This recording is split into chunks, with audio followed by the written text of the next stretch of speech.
بسم اللہ الرحمن الرحیم۔ السلام علیکم ورحمۃ اللہ وبرکاتہ۔ جی محترم ناظرین، آج ہم جس واقعہ کا ذکر کر رہے ہیں وہ یہ ہے کہ 4 قابل عبرت عورتیں۔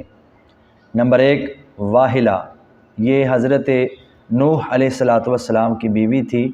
اس کو ایک نبی برحق کی زوجیت کا شرف حاصل ہوا اور برسوں یہ اللہ تعالیٰ کے نبی علیہ السلام کی صحبت سے سرفراز رہی، مگر اس کی بد نصیبی قابل عبرت ہے کہ اس کو ایمان نصیب نہیں ہوا، بلکہ یہ حضرت نوح علیہ السلام کی دشمنی اور توہین و بے ادبی کے سبب سے بے ایمان ہو کر مر گئی اور جہنم میں داخل ہو گئی۔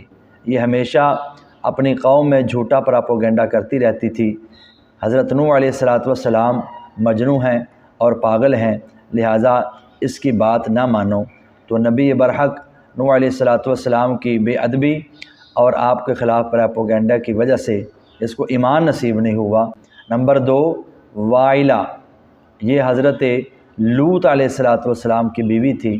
یہ بھی اللہ کے ایک جلیل القدر نبی علیہ السلام کی زوجیت اور صحبت سے برسوں سرفراز رہی، مگر اس کے سر پر بھی بد نصیبی کا ایسا شیطان سوار تھا کہ سچے دل سے کبھی ایمان نہیں لائی، بلکہ عمر بھر منافقہ رہی اور اپنے نفاق کو چھپاتی رہی۔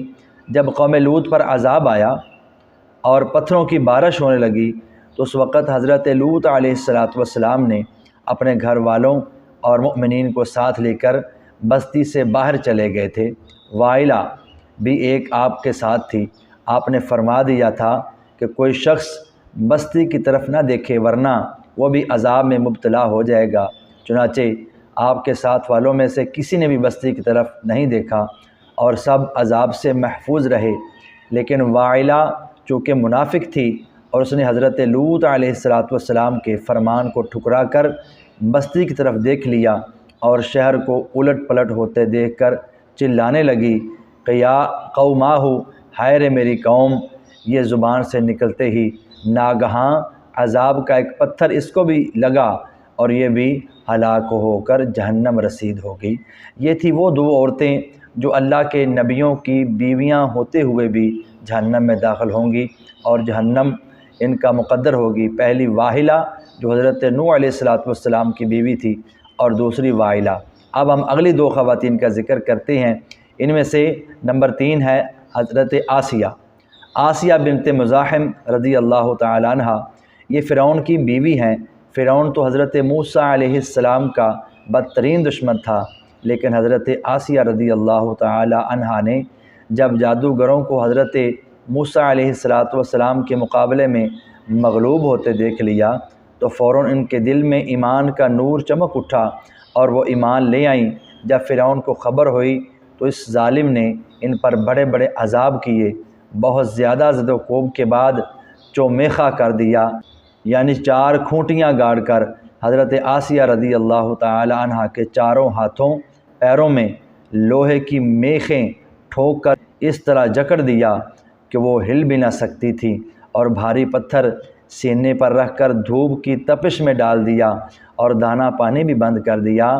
لیکن ان مصائب کے باوجود وہ اپنے ایمان پر قائم رہیں اور فرعون کے کفر سے خدا کی پناہ اور جنت کی دعائیں مانگتی رہیں، اور اسی حالت میں ان کا خاتمہ بالخیر ہو گیا اور وہ جنت میں داخل ہو گئیں۔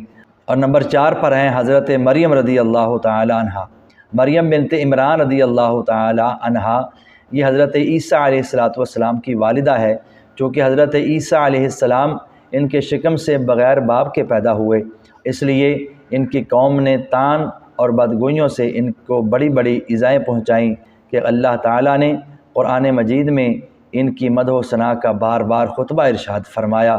ان 4 عورتوں کے بارے میں قرآن مجید نے سورہ تحریم میں فرمایا، جس کا ترجمہ یہ ہے کہ اللہ تعالیٰ کافروں کی مثال دیتا ہے جیسے حضرت نوح علیہ السلام کی عورت واحلہ اور حضرت لوط علیہ السلام کی عورت وائلہ، یہ دونوں ہمارے 2 مقرب بندوں کے نکاح میں تھیں، پھر ان دونوں نے ان دونوں سے دغا کیا تو وہ دونوں پیغمبران ان دونوں عورتوں کے کچھ کام نہ آئے، اور ان دونوں عورتوں کے بارے میں خدا کا یہ فرمان ہو گیا کہ تم دونوں جہنمی عورتوں کے ساتھ جہنم میں داخل ہو جاؤ۔ اور اللہ تعالیٰ مسلمانوں کی مثال بیان فرماتا ہے۔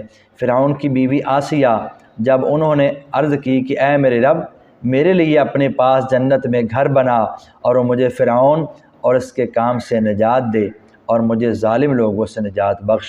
اور حضرت مریم رضی اللہ تعالی عنہا کے بارے میں قرآن میں ارشاد ہوا، اور عمران کی بیٹی مریم جس نے اپنی پارسائی کی حفاظت کی تو ہم نے اس میں اپنی طرف کی ایک روح پھونکی اور اس نے اپنے رب کی باتوں اور اس کی کتابوں کی تصدیق کی اور فرما برداروں میں سے ہوئی۔ اس واقعہ سے ہمیں درس ہدایت یہ ملتا ہے کہ واحلہ اور وائلہ دونوں نبی کی بیویاں ہو کر کفر و نفاق میں گرفتار ہو کر جہنم رسید ہوئیں، اور فرعون جیسے کافر کی بیوی حضرت آسیہ ایمان کامل کی دولت پا کر جنت میں داخل ہوئیں۔ دعا ہے اللہ پاک جو ہم نے سنا، جو پڑھا، جو سیکھا، اس سے عبرت حاصل کرنے کی توفیق عطا فرمائے۔ مجھے امید ہے آج کی ویڈیو دیکھ کر آپ کے علم میں مزید اضافہ ہوا ہوگا۔ اگر آپ چینل پر نئے ہیں تو اس کو سبسکرائب کر دیں، لائک اور شیئر بھی کر دیں تاکہ کسی اور کا بھی فائدہ ہو جائے، اور جو بھی ویڈیو ہماری نئی اپلوڈ ہو اس کا نوٹیفیکیشن آپ کو مل سکے۔ اگلی ویڈیوز کے لیے اجازت دیجیے۔ السلام علیکم ورحمۃ اللہ وبرکاتہ۔